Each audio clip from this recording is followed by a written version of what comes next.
in a world that seems, as of late, to be upside down, inside out, and a bit topsy-turvy. Hi, Darlene Dawn here, and today's snippet is going to be about times they are changing.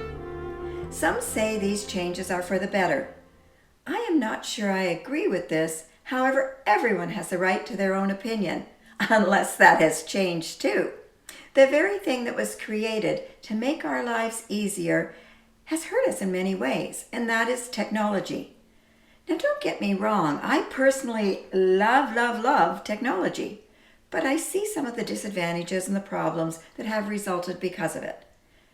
I don't know if you're familiar with a book by Alvin Toffler.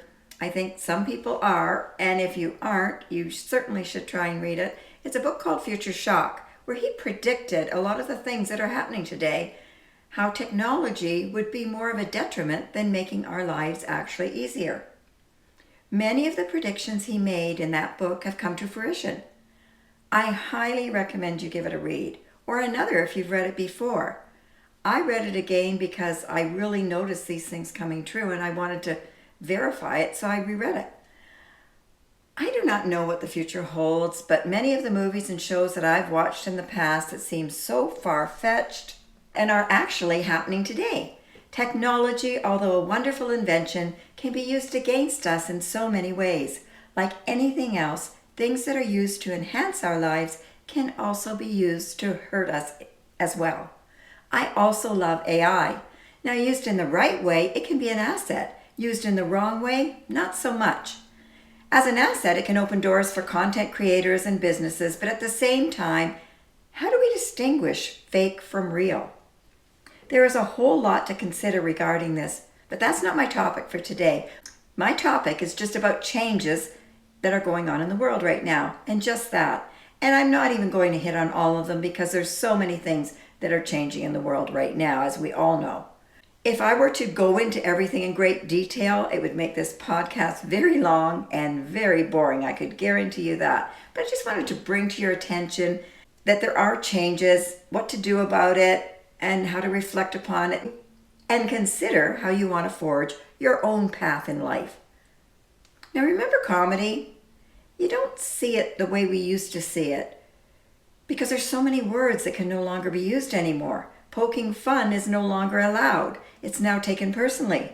People have become very sensitive about so many things that we all took for granted as funny. Now, I'm not saying that that was right, but we didn't take it to be offensive back then, and maybe we should have thought more about it. But I just find we're closing in and honing in on everything to the point where everything's being scrutinized.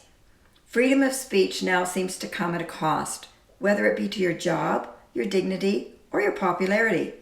Censorship has become the norm. I find myself constantly weighing my words in my head before speaking as I'm so afraid I'm going to say something wrong or inappropriate. We grew up saying things that we thought were okay. And like I said, maybe they weren't okay. But now they're deemed inappropriate. So it's hard to rewire our brains when we're being bombarded with so many things changing at once. Financially, the world has changed. Food, clothes, cars, and even homes. We live in a world where new couples no longer are able to afford to purchase a home unless they're born to a wealthy family. I was in the store the other day and I saw a $100 roast, and that wasn't even the most expensive one. And that's not as uncommon as you might think. They can be $150, $200, $300. And that's very hard to believe. Now, these are fair size roasts, but still, even a tiny roast is going to cost you at least $40. I have to eat grass-fed beef, so my steaks have gone from $16 to $32, and that's per steak, and that's on the low end. They can be much higher than that. There seems to be no price regulation, and I know that for a fact. When I purchase something in one store, the exact same thing might be $10 in another store. Now, that's something I kind of disagree with. There should be some leveling field or some standard where there's just maybe a buck or two difference, but not like $10. That's kind of unrealistic. Now, if there's a sale, you expect a difference. But I'm talking about everyday prices and everyday items. Shopping now could consume your entire day as you spend more time looking at ingredients and where it's made. And it's hard enough to feed your family that entertaining has become almost impossible. Now, there still are ways to cut your costs and make some great food that is more cost efficient. And I actually love the challenge of new things like that. And even though this started before the big so-called stay in your home times for a couple of years, it was the lack of interaction with others that seemed to allow us the time to think and has such an impact on our lives. Now it seems to appear that things will and always be different as a result of what happened. Now, I'm not saying that is a bad thing, because change is just that. It's change. It is neither good nor bad. Yes, a lot of bad comes out of it for sure, and we still see the effects of it today. People seem to be out of sorts, and I call it the living zombie look. Have you noticed people wandering in front of cars without so much as paying attention as to where they're going? They're not looking.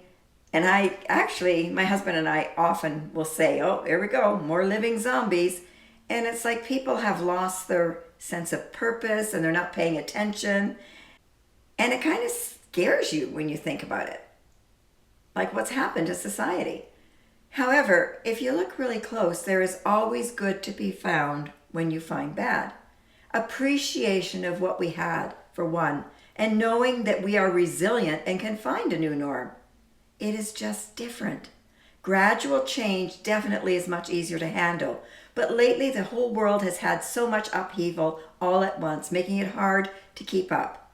The problem being that many are not capable of adapting to change, let alone change so quickly. In order to adapt to change, you cannot remain stagnant. You also have to change with the times. Now imagine being stuck in the 50s. Well, I seriously know a couple who were, and they refused to change. Now, refusing to change is your right, but it seriously makes things far worse for you in the long run. You get left behind, and then you live in a world that becomes foreign to you, that you don't recognize at all. It's hard to feel like you belong because you feel left out and left behind. Interaction with others becomes hard, and you become a prisoner in your own body and home. In my opinion, it is impossible to thrive if you do not change with the times. I like to relate to it as someone being in a coma maybe for 20 years or so, and then all of a sudden they wake up and drop into this year. Now imagine that if that were you. You would feel lost, and unless you opted to quickly change, lost is where you would remain. This happens a fair bit with seniors, so if you know of an older person or you have an older mom or dad in your life, help encourage them by getting them more involved in things that are going on today, like maybe help them learn to use an iPad, give them one as a gift. This will help them learn new things, keep them active and in touch with the world, and keep their brain working. Now, this is going to require patience on your part, especially if this is foreign to them. I can tell you it is worth the effort for both of you. My mom is 90 and she uses Messenger, she orders things online, she uses email and more. This enables her to keep in touch with videos and photos, and it's enhanced her life in so many ways. With all that's happening in the world and all that's happened, that connection has been a godsend.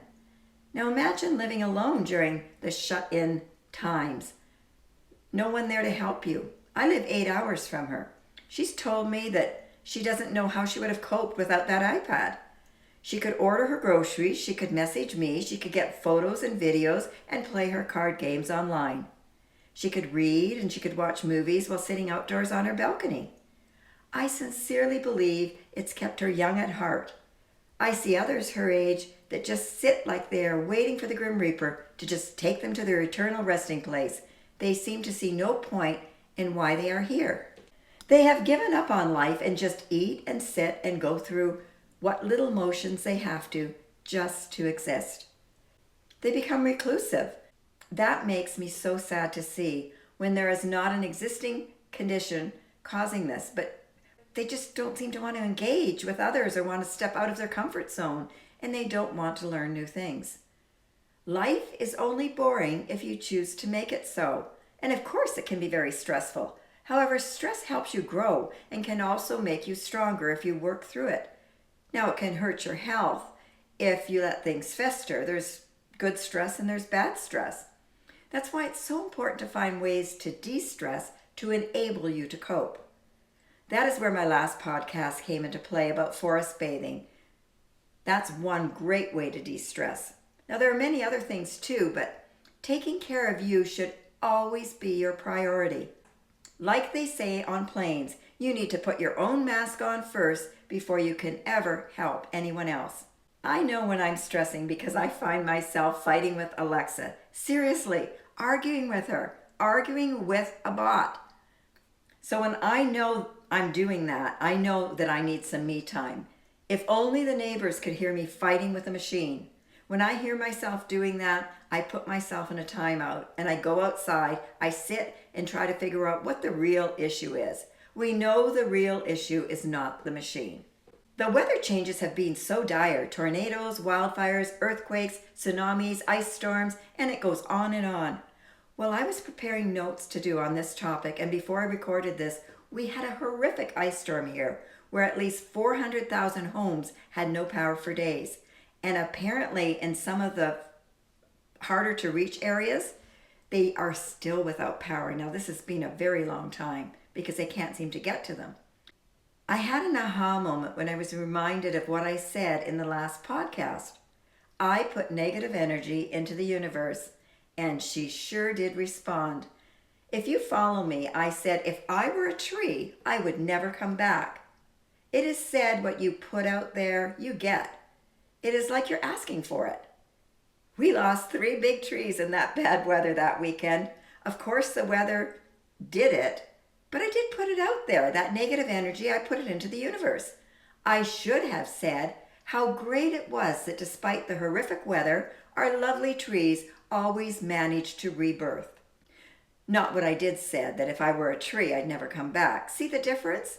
I just had to mention that as a little reminder to you that your brain, your mind, your energy, whatever you're putting out there is going to come right back at you. It doesn't know any different. It's that energy. We're all energy. We're made up of energy, and that's it. So this was just a bit of a side note, but I thought it was important to mention it. I see so many distraught people because of all these changes lately, and guess what? Being ugly and angry and sad and mad, although it's easier said than done, it's not going to help. Change is going to happen whether you like it or not. In some cases, you might be able to take action to change something. And being miserable is not going to affect anything or anyone but your own life and those around you that have to listen to you and those you are making miserable by complaining. If you truly want to live your best life, you're going to have to find ways to adapt to these changes and occupy your time with things and people that make you happy, that bring you joy. With that being said, maybe focus less on the news and the fear and the panic. And the fear and the panic they are paid to put out there. Start doing more of the things that you love to do. Get outside in nature and appreciate all that you have in abundance at our fingertips for free. Nature's free. It's just there. It's there just waiting for you to appreciate it and enjoy it. My grandson, who is 4, is always asking us if we are happy. He will say, "Nana, are you happy? Papa, are you happy?" And I will say to him, "Are you happy?" And he'll say, "I'm happy." I always smile when he says that. Out of the mouth of babes, they truly know what it's all about. Things will continue to change as life goes on. That's just part of life, that's part of growth, and we have the choice whether to change or not. That is all on us. None of us get out of here alive, we all know this. So let's choose to live, not just exist. And like my grandson says, be happy while you're still here. Until next time, bye for now.